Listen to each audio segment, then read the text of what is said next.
Assalamualaikum warahmatullahi wabarakatuh. Salam sahabat Jundu Channel dimanapun berada. Alhamdulillah semoga senantiasa dirahmati oleh Allah Subhanahu Wa Taala. Kembali lagi bersama Ana Robi dalam kisah Sirah Nabawiyah. Pada tayang kali ini Ana akan menceritakan sekelumit perjalanan kisah Sayyidatuna Khadijatul Kubra bersama Nabi Muhammad SAW. Tapi sebelumnya nanti akan sampai pada pernikahan Nabi Muhammad SAW dan perjumpaan bagaimana Sayyidatuna Khadijah bisa berjumpa dengan Nabi Muhammad SAW. Ini sangat menarik, sangat seru sekali. Tetap standby dan ikutin terus tayangan Jundu Channel ini. Jangan kemana-mana.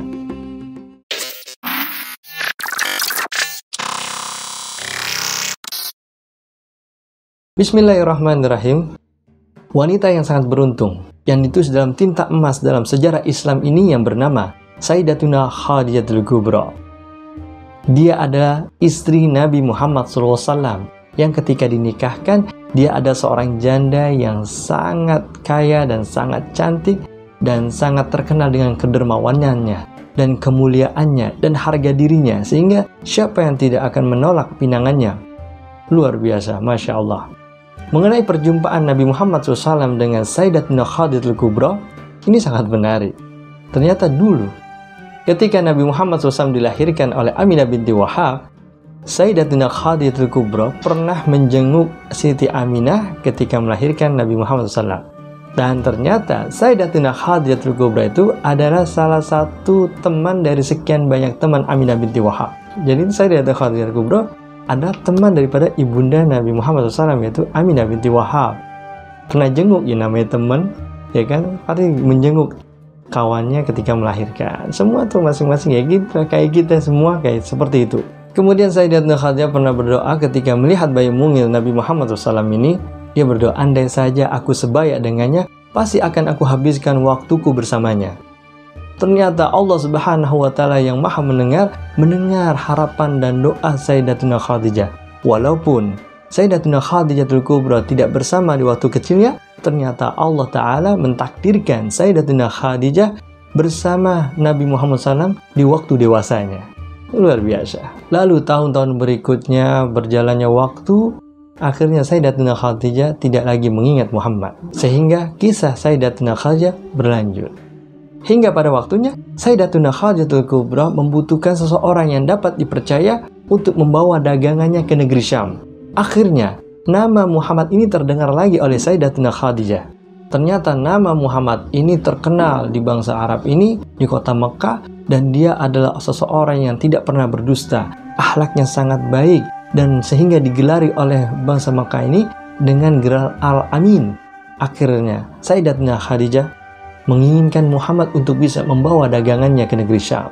Dan kisah Nabi Muhammad SAW membawa dagangan Sayyidatuna Khadijah ini sudah Ana jelaskan di episode sebelumnya, yaitu kepergian kedua Nabi Muhammad SAW ke negeri Syam. Bagi kalian yang belum mendengar ceritanya, bisa langsung cekidot di episode sebelumnya. Akhirnya Sayyidatuna Khadijah mempercayakan dagangannya dibawa oleh Muhammad SAW menuju negeri Syam dengan bayaran 2 kali lipat, karena memang Sayyidatuna Khadijah Kubra ini sangat tahu kualitas daripada Nabi Muhammad SAW.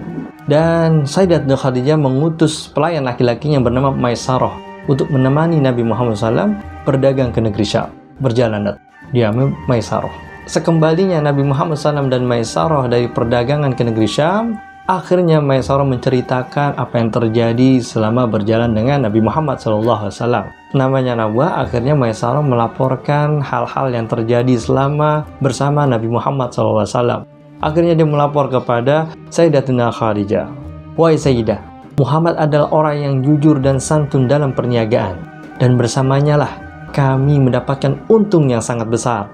Ini di luar harapan dan ekspektasi kami semua. Wahai Sayyidah, bukan ini yang akan aku ceritakan kepadamu, wahai Sayyidah. Kemana saja kami berjalan, pasti dia dinaungi oleh awan dari teriknya matahari.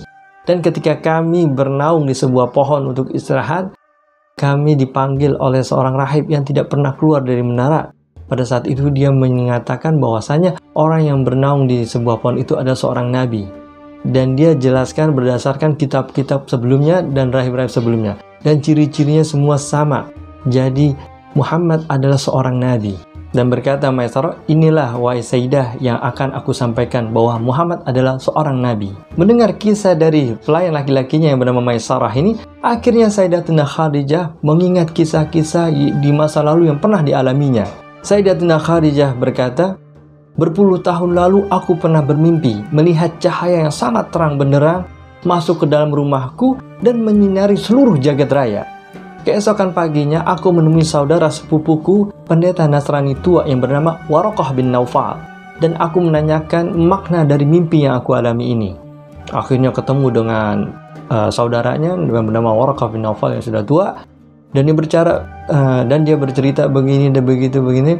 Akhirnya Waraqah bin Naufal ini menjawab dengan mata berbinar-binar penuh kebahagiaan. Dan berkata Waraqah bin Naufal, bergembiralah wahai putri pamanku, karena mimpimu bermakna bahwa Tuhan akan memuliakanmu dengan masuknya cahaya yang masuk ke rumahmu. Aku berharap itu adalah cahaya kenabian.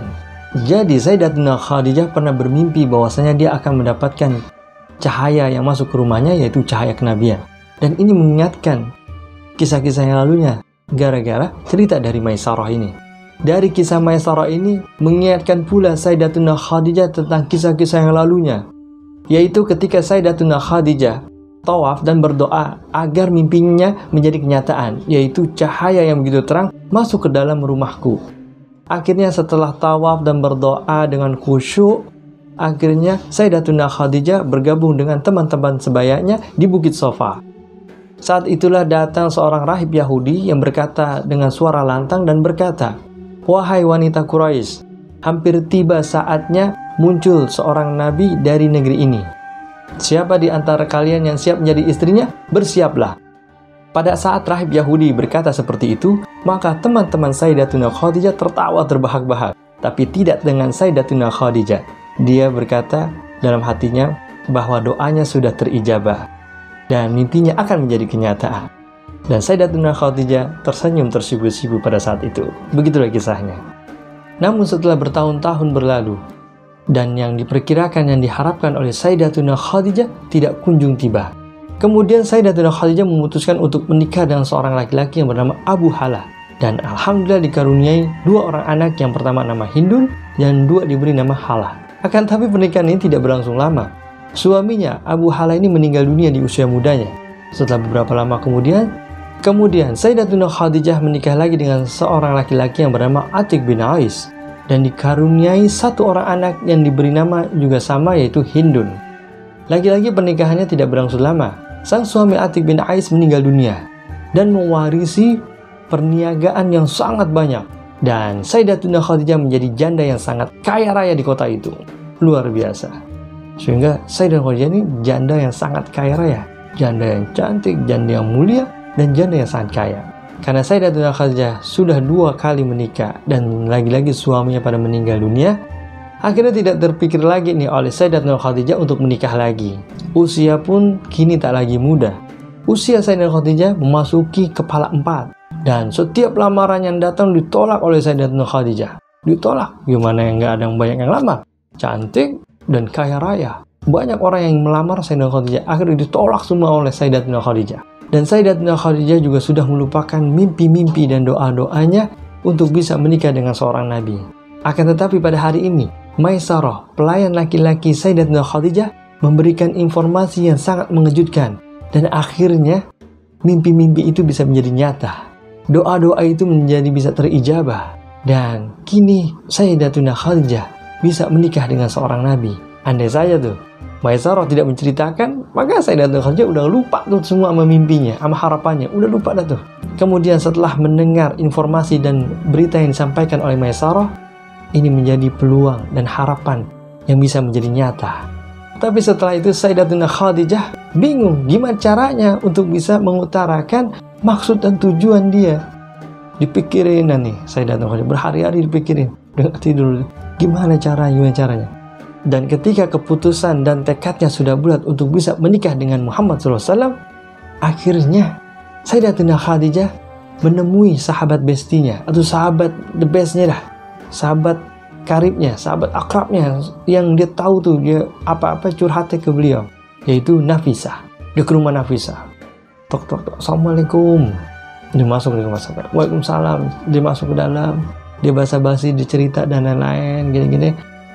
Langsung masuk kepada topik utamanya. Apa topik utamanya? Wahai Nafisah sahabatku, aku ingin menceritakan tentang Muhammad. Kaget Nafisah, ada apa dengan Muhammad, wahai Khadijah? Wahai Nafisah, aku melihat pada diri Muhammad ada hal yang istimewa. Perkataannya jujur, perangainya santun, dan dia memiliki garis yang mulia. Dan aku mendapati informasi dari Maisarah, pelayan laki-lakiku, yang didapati informasi dari rahib-rahib di Syam, bahwasanya dia adalah seorang nabi. Dan aku yakin bahwa Muhammad adalah seorang nabi, wahai Nafisah. Kemudian Nafisah bertanya kepada Sayyidatuna Khadijah, lantas apa yang membuatmu gelisah, wahai Khadijah? Sebelum menjawab nih Sayyidatuna Khadijah, diam lama nih. Pas ditanya sama Nafisah, diam, nggak langsung jawab, tapi diam. Kemudian pecah datu dengan suara lirih. Sayyidatuna Khadijah menjawab, aku ingin menjadi istrinya, wahai Nafisah. Tapi aku bingung, gimana cara mengutarakan kepada Muhammad? Diam lagi dia berdua, bingung mikirin ini gimana cara. Akhirnya Nafisah nih, teman yang cerdas, teman yang baik, dan teman akrabnya Sayyidatuna Khadijah, punya solusi. Akhirnya dia berbicara kepada Sayyidatuna Khadijah. Wahai Khadijah, apakah engkau memperkenankan aku untuk mengatur semuanya? Langsung dong, Sayyidatuna Khadijah seneng dong. Bahasa kalau bahasa sekarang nih, mau dicomblangin gitu. Oke, Sayyidatuna Khadijah seneng nih. Ya udah, baik Nafisah, atur aja gimana baiknya. Atur dah, engkau memang temanku yang paling baik. Akhirnya Nafisah ini mengatur strategi dan siasatnya. Bagaimana cara bisa berjumpa kepada Muhammad di waktu yang tepat untuk bisa mengutarakan kepada Muhammad nih. Maksud daripada tujuan sahabatnya Sayyidatuna Khadijah yang ingin menikah dengan Muhammad SAW. Akhirnya diperhatiin nih Muhammad. Lagi acara sini, lagi jalan sini, selalu sama orang-orang banyak. Tapi pada saat Muhammad SAW sedang sendiri, akhirnya Nafisah memberanikan diri untuk berhadapan langsung dengan Muhammad SAW. Karena pada waktu itu agak riskan juga, malu juga. Laki-laki betul-betul perempuan. Akhirnya memberanikan diri Nafisah. Kemudian Nafisah bertanya kepada Muhammad SAW, wahai Muhammad, kenapa engkau di usia seperti ini, engkau belum juga menikah? Kemudian dijawab oleh Muhammad SAW, aku tidak memiliki harta yang cukup, wahai Nafisah. Lalu Nafisah berkata kepada Muhammad SAW, bagaimana jika engkau tidak perlu memilikinya? Bagaimana jika diajukan kepadamu kecantikan, kemuliaan, harta, dan garis keturunan yang mulia? Adakah engkau mau menerimanya? Kemudian Muhammad SAW mikir keras nih, bingung. Siapa yang kau maksud, wahai Nafisah? Akhirnya Nafisah berkata, Sayyidatuna Khadijah. Lalu setelah mendengar jawaban dari Nafisah bahwa nama yang dimaksud adalah Sayyidatuna Khadijah, akhirnya Nabi Muhammad SAW menunduk malu, makin menunduk, pipinya meronah merah, namanya GR dan malu gimana sih? Senang tapi bingung gitu. Akhirnya Muhammad SAW berkata kepada Nafisah, bagaimana caranya aku melakukannya, wahai Nafisah? Dan Nafisah berkata kepada Muhammad SAW, jika engkau setuju, aku akan mengurus semuanya. Setelah mendapatkan persetujuan dari Muhammad SAW, langsung tuh Nafisah nggak pakai lama, langsung lari dan menemui Sayyidatuna Khadijah. Tanpa buang waktu, dikabarin kepada Sayyidatuna Khadijah, wahai Sayyidah, bahwasanya Muhammad setuju untuk menikah denganmu. Tanpa buang waktu juga, Sayyidatuna Khadijah langsung menemui calon laki-lakinya dan berkata kepada Muhammad SAW, wahai putra pamanku, melihat kebaikan akhlakmu, kejujuran ucapanmu, dan keindahan perangaimu, aku tertarik untuk menikah denganmu. Jika engkau setuju, sampaikanlah kepada paman-pamanmu untuk mengatur semuanya.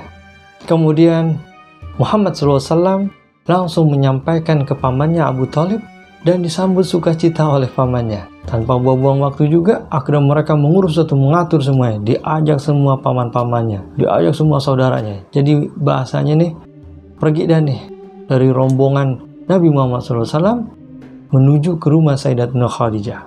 Sayyidatuna Khadijah juga udah siap nih sama keluarga besar semua. Wah, itu sumpah, itu lamaran yang sangat, dan itu Masya Allah menjadi pernikahan yang sangat berkesan dan sangat syakrat. Dan kejadian itu sangatlah Masya Allah, indah banget. Kayak sekarang dah, orang nikahan, lamaran datang nih ke keluarga ini. Semua yang pada sukacita, semua saudara-saudara bangsa Arab sangat senang. Nggak ada lagi nih aral yang merintang, nggak ada lagi hambatan nih. Pada kesempatan ini akhirnya Sayyidatuna Khadijah mengatakan sesuatu kepada Muhammad SAW. Apa perkataan Sayyidatuna Khadijah ketika lamaran itu? Wahai Muhammad, sungguh demi Allah, engkau harus tahu bahwasanya aku ingin menikah denganmu tidaklah berharap sesuatu. Aku melakukannya karena kukira engkau adalah seorang nabi yang akan diutus, Rasul yang kedatangannya ditunggu dan diberitakan oleh rahib dan pendeta. Jika itu benar, jangan pernah menyia-nyiakan perbuatanku ini. Ajaklah aku kepada Tuhanmu yang akan mengutusmu itu. Luar biasa, perkataan yang sangat indah.